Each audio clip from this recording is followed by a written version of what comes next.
Assalamualaikum warahmatullahi wabarakatuh.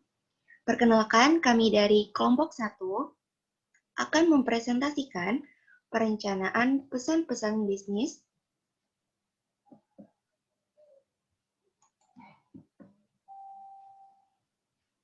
yang beranggotakan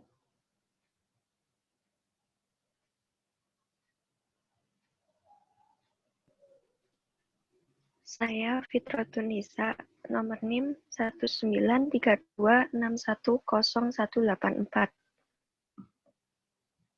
saya Reski Anda Putri dengan NIM 1932610214.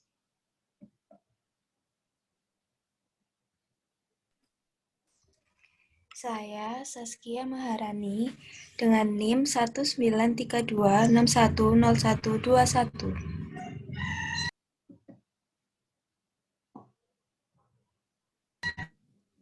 Dan saya, Yuli Wahyu Novitasari, nomor NIM 1932610066.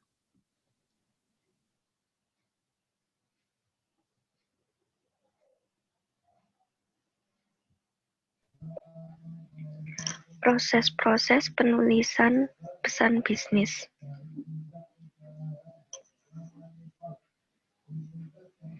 Proses penyusunan pesan bisnis ada 3. Yang pertama, perencanaan pesan. Kedua, penyusunan pesan. Yang ketiga, revisi pesan.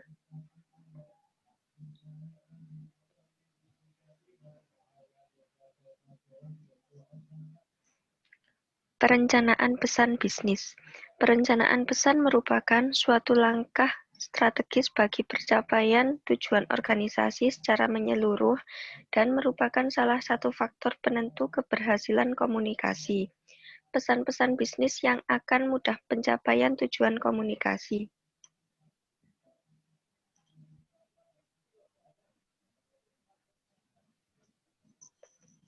Penyusunan pesan bisnis.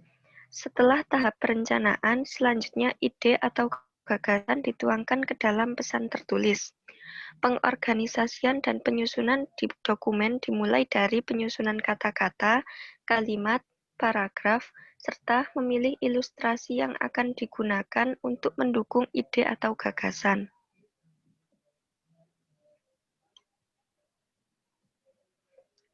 Revisi pesan. Pesan yang telah disusun dikaji ulang untuk memastikan apakah ide atau gagasan yang diungkapkan sudah memadai. Pemeriksaan lebih detail juga dilakukan atas format penulisan, tanda baca, dan tata bahasa.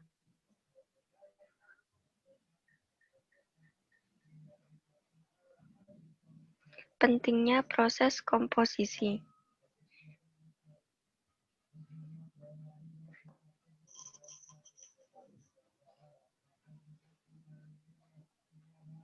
Pentingnya proses komposisi. Pesan bisnis merupakan hal penting bagi suatu pelaku bisnis untuk menyampaikan informasi yang ingin disampaikan pada pelaku bisnis lain. Dalam hal penyusunan pesan bisnis, dibutuhkan suatu kreativitas agar menarik perhatian, mudah dibaca, dan mudah dipahami.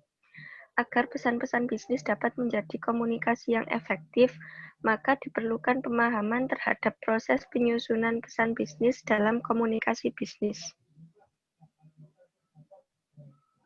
Selanjutnya, analisis audiens. Analisis terhadap audiens sangat perlu dilakukan. Audiens dalam studi komunikasi bisa individu ataupun organisasi. Audiens biasanya memiliki pemahaman yang berbeda-beda atas pesan yang mereka terima. Pertama, penyusunan pesan bisnis. Analisis terhadap audiens yang sudah dikenal biasanya relatif lebih mudah dilakukan tanpa harus melalui penelitian yang rumit. Demikian juga reaksi atas pesan yang dikirimkan kepada orang yang sudah dikenal pada umumnya biasa diperkirakan. Yang kedua, mengenali penerima primer. Apabila penerima terdiri dari beberapa orang, perlu dikenali orang-orang terpenting yang berpengaruh atau bertindak sebagai pengambil keputusan. Biasanya, orang yang berkedudukan tinggi bertindak sebagai pengambil keputusan. Ketiga, menetapkan jumlah dan komposisi audiens.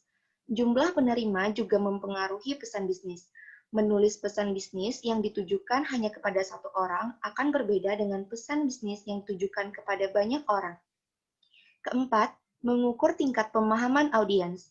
Apabila penerima memiliki latar belakang yang sama, maka pada umumnya mereka dianggap memiliki pemahaman yang relatif sama terhadap suatu pesan. Kelima, memperkirakan reaksi penerima. Cara mengorganisasikan pesan sangat tergantung pada reaksi yang diperkirakan akan dilakukan oleh penerima. Keenam, memenuhi kebutuhan informasi audiens. Pesan yang baik akan mampu memenuhi semua pertanyaan penerima. Memenuhi kebutuhan informasi penerima merupakan salah satu kunci sukses pesan bisnis. Pedoman agar pesan bisnis memenuhi kebutuhan informasi audiens diantaranya, pertama, temukan apa yang ingin diketahui audiens.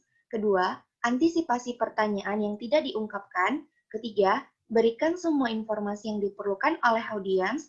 Keempat, pastikan bahwa informasi yang diberikan akurat. Terakhir, tekankan gagasan yang paling menarik bagi audiens. Memuaskan kebutuhan emosional dan praktis audiens.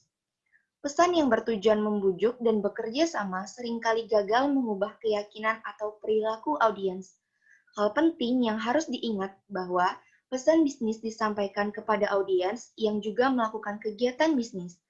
Nah, untuk mencapai tujuan komunikasi, diupayakan agar pesan bisnis menggunakan pendekatan emosional audiens, terstruktur, rasional, serta disusun dengan format yang menarik.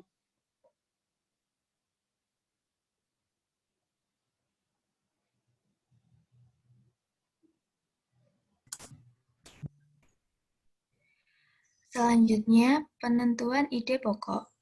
Ide pokok merupakan pernyataan tentang suatu topik yang menjelaskan isi dan tujuan sehingga bisa diterima audiens dengan baik.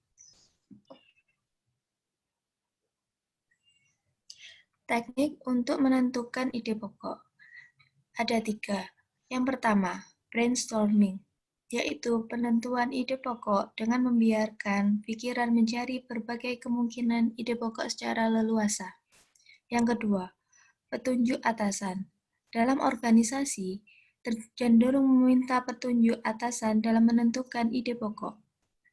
Yang ketiga, kebiasaan. Untuk situasi yang berulang-ulang, biasanya dikembangkan ide pokok tertentu yang relatif sama.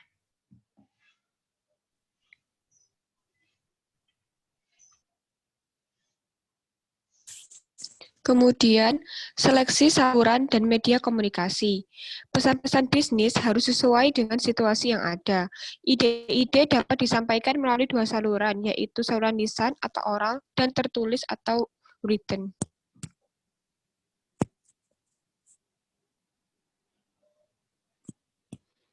Saluran komunikasi dibagi menjadi 2, yaitu 1, komunikasi lisan. Komunikasi ini paling banyak digunakan dalam bisnis. Kemampuannya memberikan umpan balik atau feedback dengan segera. Saluran ini digunakan bila pesan yang disampaikan sederhana, tidak perlu catatan permanen, dan audiens dapat dibuat lebih nyaman. Yang kedua, komunikasi tertulis. Komunikasi yang dilakukan melalui sebuah tulisan yang dilakukan dalam kegiatan surat menyurat.